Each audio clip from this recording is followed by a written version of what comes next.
Let's go to Washington and our go-to guy in terms of the hunt for information on this suspect, Justice Correspondent Pete Williams. Pete, what do we know so far?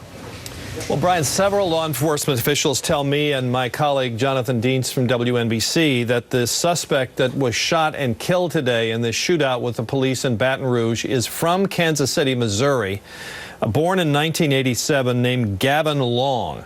And information that we've believe is accurate, but again, this is a very confused picture, is that the police were, the current theory is that the police were lured to this shootout today by a 911 call. Now, the initial question was the 911 call from someone who innocently saw a guy with a gun and wanted the police to get there, or was the 911 call from those involved in ambushing the police? And our best understanding is it's the latter, that some people, Long and others, perhaps two others from Missouri, according to what we've been told, made this call, and that's what lured the police there. Now, that's initial information to be confirmed as this investigation goes on, but that's our best understanding from several law enforcement officials. So the point here is that what we're told is that the people involved in this shooting were not from Baton Rouge. They were from Missouri. Why they came there, whether they were connected with folks in Baton Rouge. We were also told that there's some connection with a group called the Sovereign Citizens, which is has some strong feelings about being opposed to police.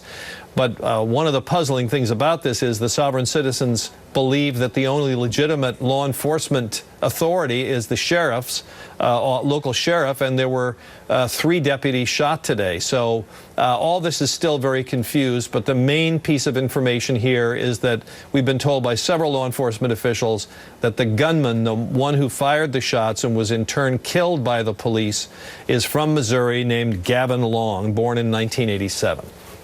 Pete, a couple of things. This would explain the use of plural language, because one individual, the gunman in this, may well be dead and down, but certainly there were accessories and accomplices and is part of a larger group. And second, the big question, obviously, why Baton Rouge? Of all the places on earth, one of 2 cities in the United States identified with a police-involved shooting in recent weeks. And that's to be determined, I think, whether they were lured there, attracted there by the violence that was already going on, whether they had planned this themselves, who knows? I mean, that's all to be determined. But in terms of whether there were other active shooters going on, the state police were very definitive to say in their news conference that there are no other active shooters in the Baton Rouge area.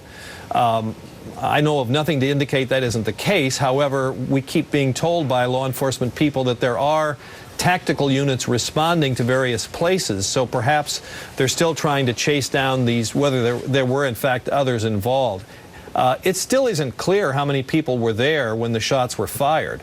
We've heard there could have been as many as 3, including this man, Gavin Long, but that is all yet. I think that's fair to say that the police aren't sure themselves, and they're still trying to chase that down. All right, Pete Williams, who is just off the phone himself in our Washington Bureau with more information on this gunman.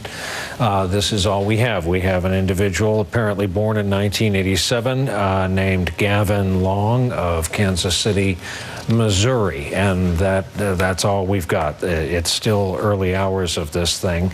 Again, there is a distinction between what the police are saying is no longer an active shooter situation, that part of police nomenclature that's now become part of civilian language, and that may well be true, probably is true.